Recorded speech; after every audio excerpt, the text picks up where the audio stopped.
Halo, apa kabar guys? Masih hidup semua kan ya? Jangan mati dulu ya guys, subscribe dulu dong. Nah, balik lagi sama saya Lionel Messi, teman cerita kalian semua yang selalu menginspirasi. Kali ini saya akan membawakan lagi alur cerita film yang penuh inspirasi, berjudul Good Sister-in-Law Forbidden Love. Film ini menceritakan tentang seorang cewek yang hebat dalam hal ilmu psikologis. Namun, kehebatan tersebut tidaklah membuatnya mampu melalui rintangan setan yang penuh kenafsuan.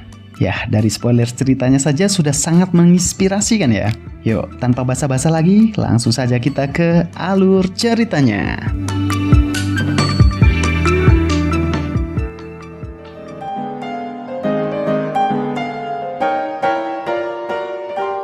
Film dibuka dengan diperlihatkannya kita pada seorang cewek yang bernama Rukiem. Yang mana si Rukiem ini merupakan seorang psikiater yang bekerja menjadi seorang terapis. Yang dimana metode terapinya ini menggunakan metode hipnotis. Lalu beranjak di malam harinya, terlihat Rukiem sedang menghadiri acara pernikahan kakaknya yang bernama Sutiem. Sutiem ini menikah dengan seorang pria yang bernama Supriyadi. Terlihat di acaranya ini berlangsung sangat spektakuler. Setelah acara tersebut, yang dulunya Sutiem dan Rukiem ini memang sudah tinggal berdua, karena orang tua mereka yang sudah meninggal, kini mereka harus tinggal satu rumah bertiga. Dan diketahui mereka ini adalah sepasang saudari yang saling menyayangi mulai dari saat mereka masih kecil dulu. Tapi Rukiem ini kadang masih bersifat manja ya pada kakaknya, dan sifat tersebut masih terbawa sampai saat ini. Meskipun kini mereka berdua sudah hidup bareng dengan Supriyadi, yang mana Rukiem ini juga sudah menganggap Supriyadi seperti kakaknya sendiri. Dan sebenarnya Supriyadi ini juga merupakan seorang cowok yang baik ya. Bukan tipe cowok nakal yang asal ada aspal langsung diaduk. Tapi tetap saja hakikat laki-laki pada dasarnya ya mudah gemas gitulah ya. Kalau lihat yang mulus-mulus. Apalagi ketika ada cewek cantik yang suka nempelin dia melulu dengan manja di lengannya. Secara otomatis mata Supriyadi ini ya langsung meruncing tertuju pada kemulusan buah naga si adik Rukiem yang mengaduk-aduk keimanan abang Supriyadi. Kini kehidupan rumah tangga mereka ini pun sudah berjalan beberapa bulan. Dan pada suatu malam mereka ini tengah asik ngobrol sambil minum-minum anggur cap orang tua angkat. Di sini Rukiem mengatakan kalau dirinya iri dengan kehidupan rumah tangga kakaknya. Dia juga mengatakan ingin segera mendapatkan pasangan hidup, meskipun sampai saat ini dia masih belum menemukan pasangan yang cocok dengan kriteria yang diinginkannya. Dan setelah beberapa waktu mengobrol, Rukiem yang terlihat sudah tumbang duluan dan tertidur di pangkuan kakaknya. Lalu kakaknya ini pun meminta tolong kepada Supriyadi supaya membopong adiknya itu ke kamarnya. Setelah digeledakan di kasur, kemudian Supriyadi ini diam-diam sambil memperhatikan lekuk tubuh si Rukiem. Sejak saat itu, Supriyadi kini malah jadi memiliki fantasi yang liar pada Rukiem. Kemudian, suatu malam saat Supriyadi sedang bekerja, Sutiem dengan manjanya menggoda Supriyadi untuk memintanya diobok-obok dengan manja. Sambil pelan-pelan tapi pasti, kemudian Supriyadi tiba-tiba sudah menaiki Sutiem. Akan tetapi durasinya terlalu kecepatan, yang mana membuat Sutiem ini jadi kurang puas gitu ya. Dan keesokan harinya Sutiem mendatangi kantor Rukiem. Di sini dia lalu menceritakan tentang performa suaminya yang dimana Sutiem berharap pada Rukiem untuk bisa menterapi suaminya itu, agar tiang listriknya bisa bertahan agak lebih lama. Dan untuk menuruti permintaan kakaknya, Rukiem pun berusaha menterapi abang Supriyadi sebisa mungkin. Namun sebenarnya si Supriyadi ini merasa enggan ya untuk melakukan terapi tersebut, karena Supriyadi takut nanti pas dia dihipnotis maka perasaan nakal yang selama ini dia pendam akan ketahuan sama Rukiem. Dan benar saja, waktu Supriyadi dihipnotis, Rukiem pun langsung tahu kalau kakak iparnya ini memiliki perasaan seperti itu kepadanya. Yang membuat Rukiem ini pun menjadi kaget mendengarnya.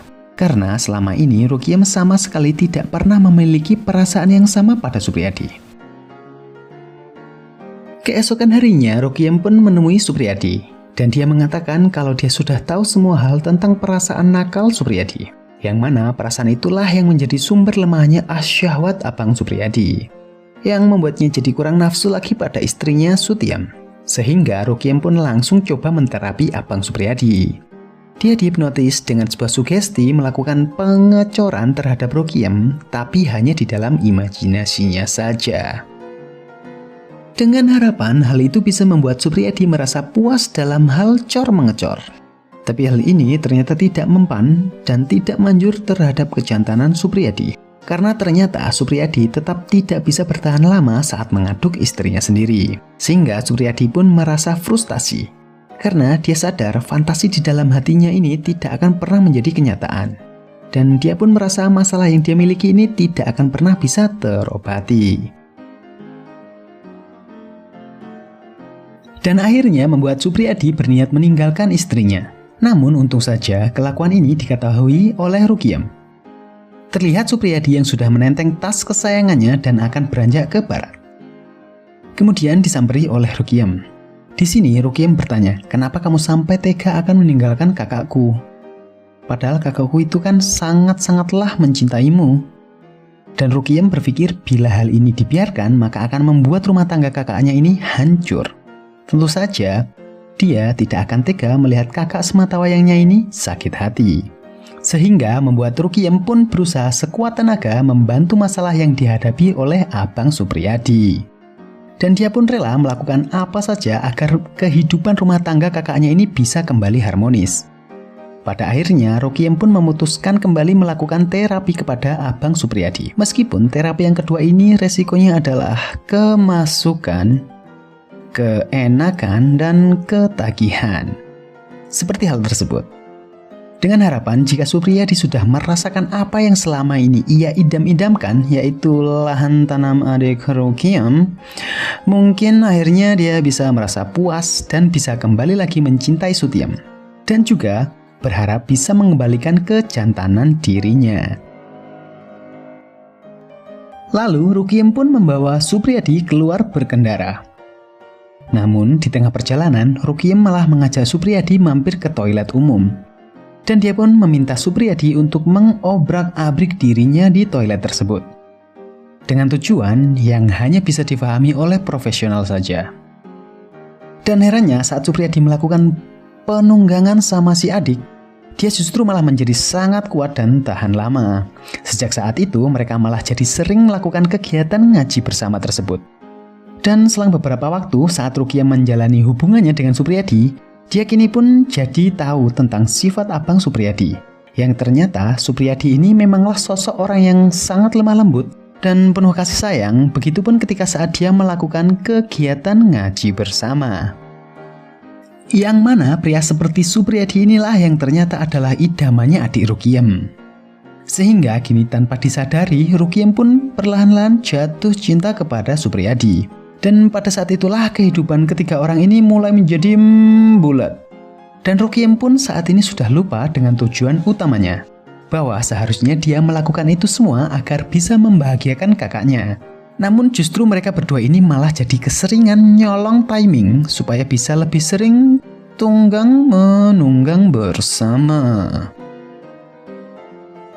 Kemudian di keesokan harinya saat mereka sedang berkumpul untuk merayakan hari ulang tahun Ruqyam, yang meskipun Sutyam ini tidak pernah berpikir negatif ataupun curiga kepada adik dan suaminya tersebut.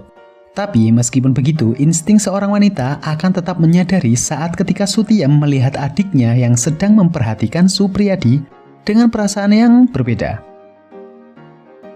Lalu saat malam harinya ketika saat umumnya manusia sudah tidur, justru Ruqyam dan Supriyadi ini tidak bisa tidur.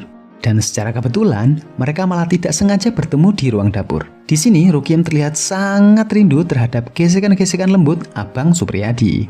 Karena Ruqyam ini memang sudah benar-benar jatuh hati kepada Supriyadi. Namun saat itu Supriyadi malah mengatakan bahwa mereka ini tidak akan mungkin bisa bersama.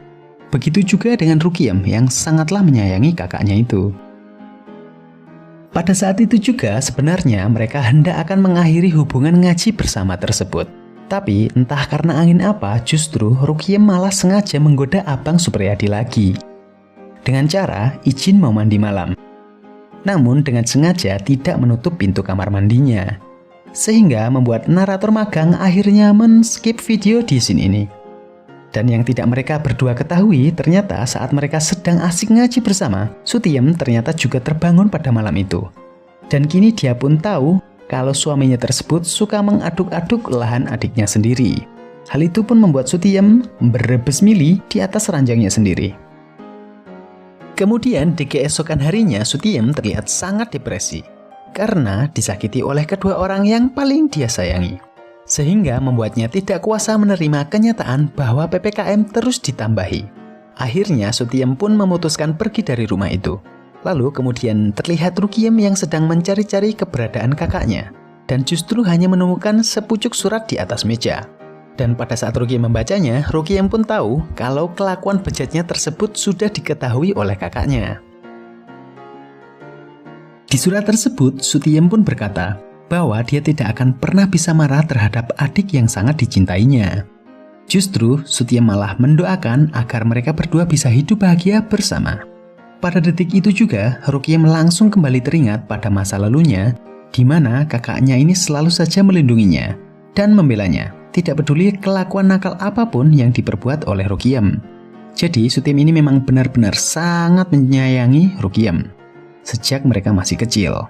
Rukiem yang mengingat hal tersebut langsung membuatnya merasa sangat bersalah. Karena pada awalnya tujuan Rukiem adalah untuk membantu mengembalikan keharmonisan rumah tangga kakaknya. Tapi justru kini malah menjadi semakin hancur karena kelakuannya. Kini Rukiem pun kembali bertekad untuk memperbaiki kesalahannya tersebut. Dengan cara menggunakan trik psikologis untuk menunjukkan pada Supriyadi bahwa jauh di dalam hatinya dia masih mencintai Sutiem. Selanjutnya Rukiem pun membawa Supriyadi menuju sebuah pesta topeng. Dan tanpa sepengetahuan Supriyadi, Rukiem ini ternyata mengajak kakaknya juga, yang sama-sama menggunakan topeng di acara tersebut. Dan ajaibnya, Supriyadi langsung terpesona dengan sosok wanita yang dilihatnya di sana, yang ternyata dia adalah Sutiem. Dan saat itu juga, Supriyadi sadar bahwa sosok yang dia cari selama ini memanglah istrinya sendiri. Kemudian beberapa bulan berlalu. Kini ketika orang ini sudah hidup bersama kembali, diketahui juga bahwa Sutiem kini telah hamil. Mereka bertiga sudah kembali akrab dan hidup bahagia. Yang karena terlalu akrabnya, kadang-kadang tangan Supriyadi ini masih suka lupa parkir sembarangan. Terlihat hubungan yang kini mereka jalani sudah kembali seperti semula. Akhirnya film ini pun berakhir.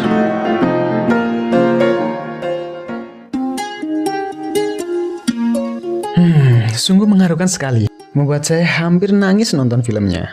Oke, jadi itu tadi alur cerita film Good Sister in Love Forbidden Love. Semoga bisa menghibur kalian semua dari kesenduan PPKM yang masih bertahan membuat kita semakin miskin. See you next video ya guys.